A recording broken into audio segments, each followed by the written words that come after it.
Good morning mga kapakner, panibagong araw at syempre panibagong vlog tayo. Tinanghali nga kami ng lusong gawa ng na-flat yung ating motor. Balik kahapon nga lumusong tayo dito, hindi naman tayo nag-video. Tapos tayo ng sitaw, tapos nagbaklas ako ng mga kahoy-kahoy, mga balag. Konti na lang yung natitira, baklasin. Okay, ingat, kapi po tayo. Ala, maaga sana kami kanina. Tapos bumili na rin tayo palang diesel tsaka gas. Pang spray. Tsaka pang patubig. Ayan yung diesel tsaka yung gas na pang spray. Tsaka gamot rocket. Rocket launcher. I-spray daw si paring Carlo ngayon.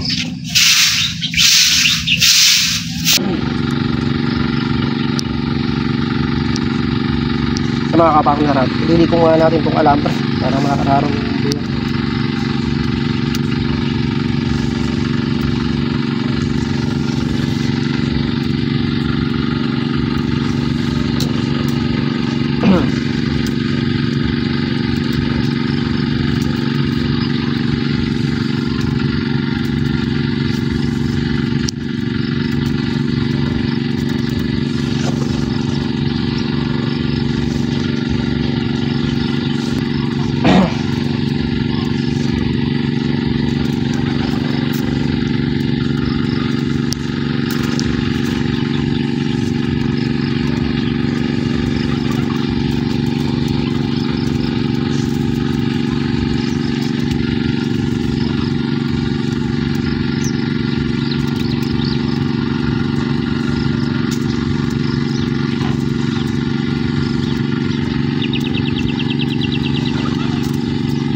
ayan at sasangkahan uli gawa ng bumabaw.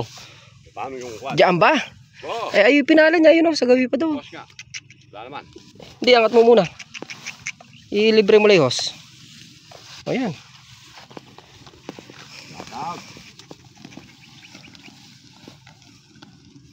sasangkahan. Ayan yung hindi pa natin nayari. Tsaka dun gawa ng magbabaklas tayo ng balag para matapos na si Mamboy.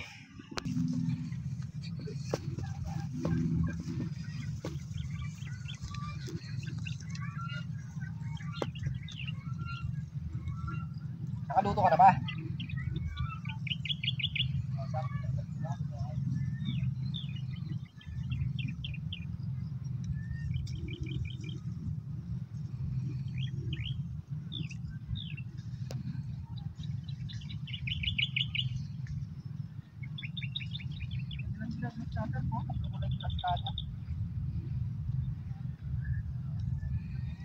Dito itong mga kapaknak sa kalamansi dito sa may taas.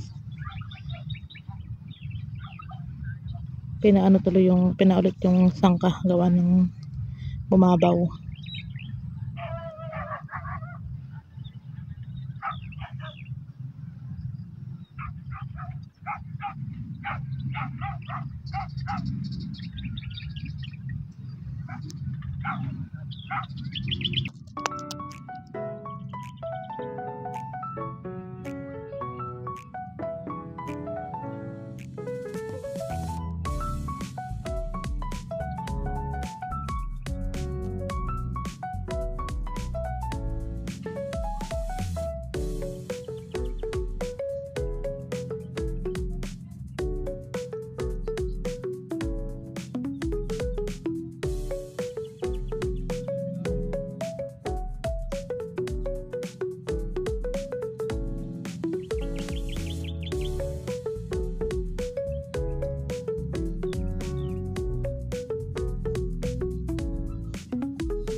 Kaya mga kapaknar, dito pa pala magpapatubig si Paring Carlo kung hindi natapos.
Ay! Ay! Ay!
Kaya mga kapakner, nandito nga tayo sa dulo. Sa may sagingan.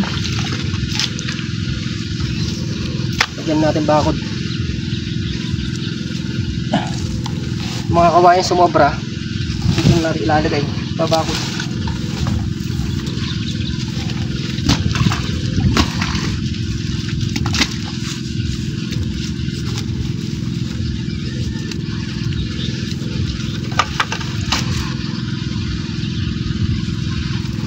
Ay, may hawak mo sa rin kakulupan. Wala pala.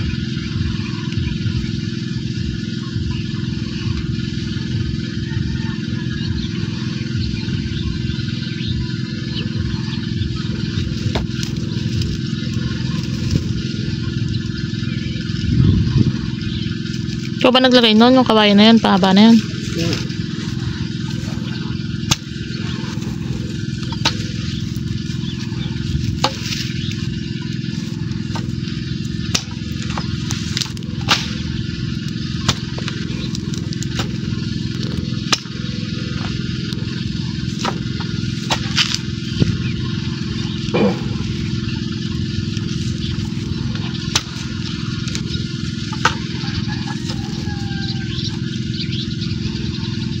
Sama-sama yan, matibay yan.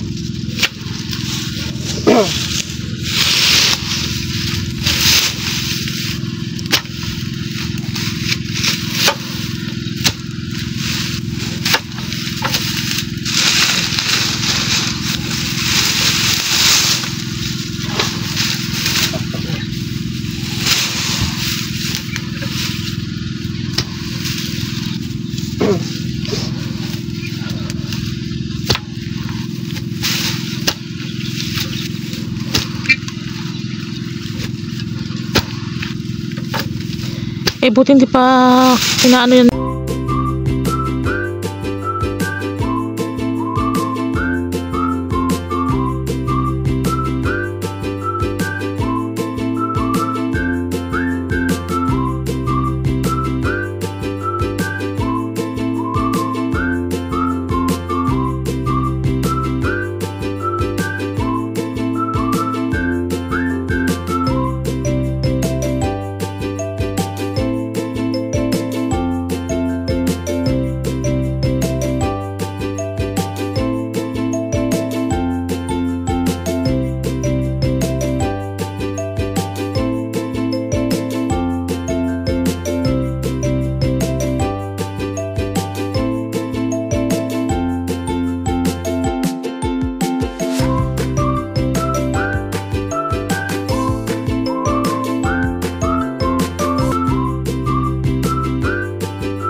Yan mga kapakner, yan nga yung binabakuran ni kapakner dito sa likod.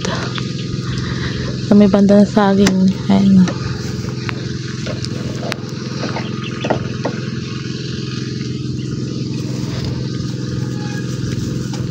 Sayang yung yung kawayan. Kaysa masira, bakod na lang natin dito para hindi na rin natatapunan ng to. Tawag na saging. Batang bakit yan.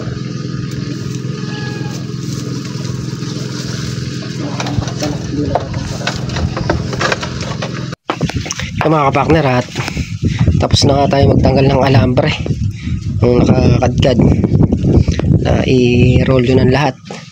Tapos nakapagbakod na tayo dun sa dulo. Yun nga, tatanggalin na lang yung mga dito sa gilid mamaya pagbalik.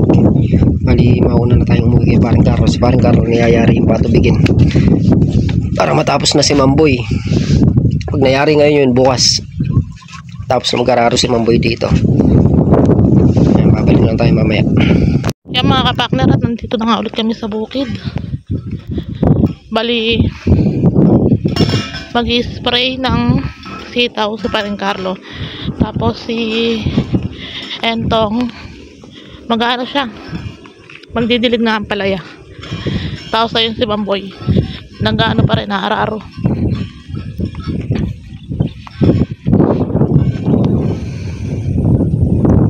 Baka si Mamboy samba ayun sa dulo, naararo pa si Mamboy. Pupunta na tayo dito sa may ampalayahan.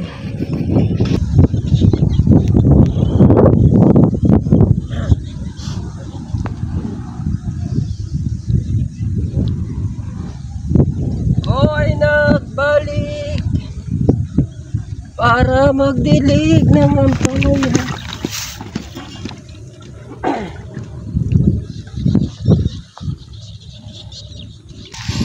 Yan mga kapakner.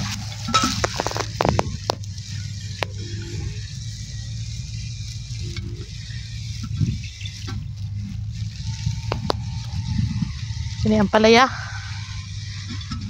Kita na ang ampalaya. Nakalitaw na.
Yan mga kapakner. Si kapakner nga nandun pa sa ampalaya.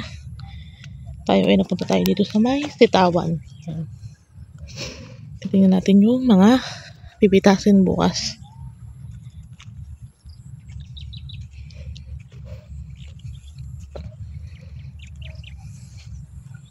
Yun.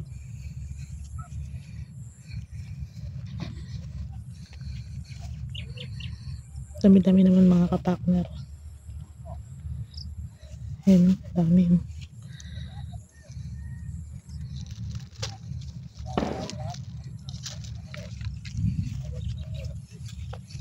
Ayan o. Dami siyang bunga.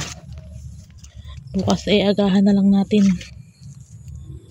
Para maaga tayong makatapos pumitas.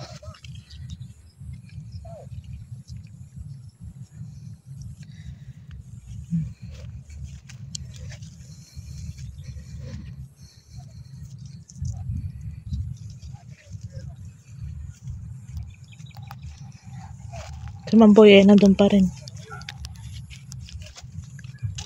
Alas 5 na niya mahigit.